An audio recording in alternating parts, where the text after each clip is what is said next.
नमस्कार। आज हम एक बहुत ही कह सकते हैं संवेदनशील और जरूरी मुद्दे पर बात करने वाले हैं। ये मुद्दा है पूर्वोत्तर भारत के लोगों के साथ होने वाला नस्लवाद। देखिए, ये एक ऐसी समस्या है ना जो अक्सर हमारी नजरों के ठीक सामने होती है, लेकिन फिर भी कहीं ना कहीं छिपी रह जाती है। तो चलिए इस मुद्दे में थोड़ा और गहराई से उतरते हैं और हम शुरुआत एक ऐसी घटना से करेंगे जो ये दिखाती है कि कैसे नस्लवाद को अक्सर मजाक का चोला पहना दिया जाता है।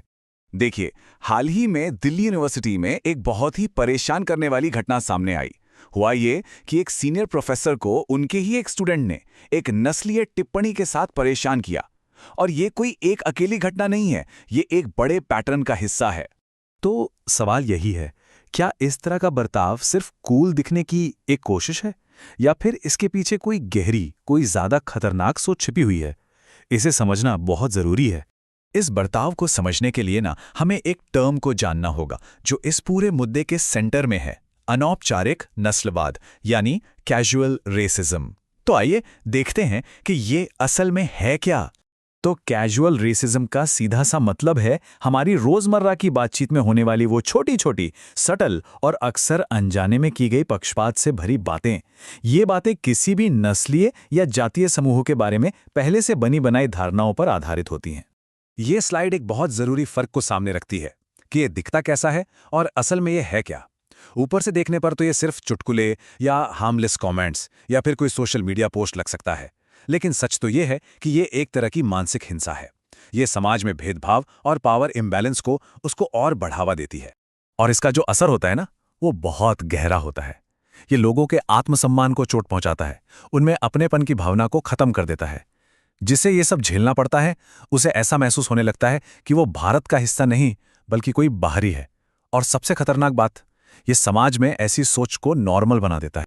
चलिए अब आगे बढ़ते हैं और देखते हैं कि कैसे ये छोटे छोटे लगने वाले काम कभी कभी कितने गंभीर, यहां तक कि जानलेवा नतीजों तक पहुंच जाते हैं।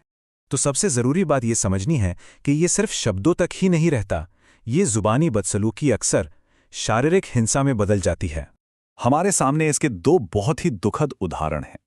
2014 में दिल्ली का नीडो तानिया केस, जहां नस्लीय दुर्व्यवहार एक जानलेवा हमले में बदल गया, और अभी हाल ही में देहरादून का एंजल चकमा केस, जिसमें भी जुबानी कहासुनी ने एक खतरनाक मोड़ ले लिया। इसकी जड़ें हमारे सिस्टम की नाकामियों में हैं। हमारा एजुकेशन सिस्टम डिग्री तो दे रहा है, लेकिन लगता है नैतिक मूल्य सिखाने में कहीं ना कहीं चूक रहा है। महानगरों में नॉर्थ ईस्ट से आने वाले स्टूडेंट्स के पास कोई सपोर्ट सिस्टम नहीं होता और उन्हें घर ढूंढने से लेकर ट्रांसपोर्ट और बाजारों तक में भेदभाव का सामना करना पड़ता है। और ये देखिए, ये एक ऐसा उदाहरण है जो दिखाता है कि समस्या की जड़ें कितनी कितनी गहरी हैं। एंजल चकमा केस में एक पुलिस अफसर ने नस्लीय गालियों को क्या कहा? उत्साह में किया गया मजाक।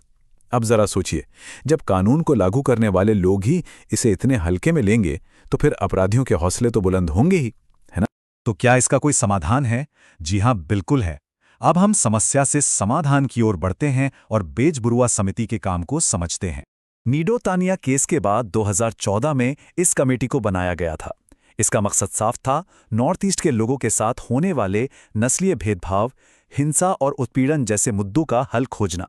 इस कमेटी ने कुछ बहुत ही जरूरी सिफारिशें की, जैसे कि कानूनी ढांचे को और मजबूत किया जाए, मॉनिटरिंग के लिए मैकेनिज्म बनाए जाएं, एनसीईआरटी की किताबों में नॉर्थ ईस्ट की संस्कृति को शामिल किया जाए और खास तौर पर स्पेशल पुलिस यूनिट्स बनाई जाएं।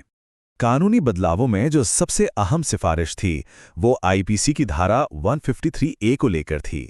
कमेटी ने कहा कि नस्लवाद को एक संज्ञेय अपराध यानी कि कॉग्निजेबल ऑफेंस बनाया जाना चाहिए। अब इसका मतलब यह है कि पुलिस बिना वारंट के गिरफ्तारी कर सकती है, जिससे कानून और ज्यादा असरदार होगा।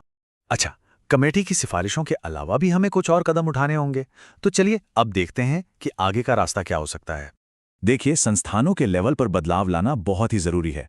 स्टूडेंट्स और स्टाफ के लिए सेंसिटाइजेशन वर्कशॉप्स को अनिवार्य कर देना चाहिए।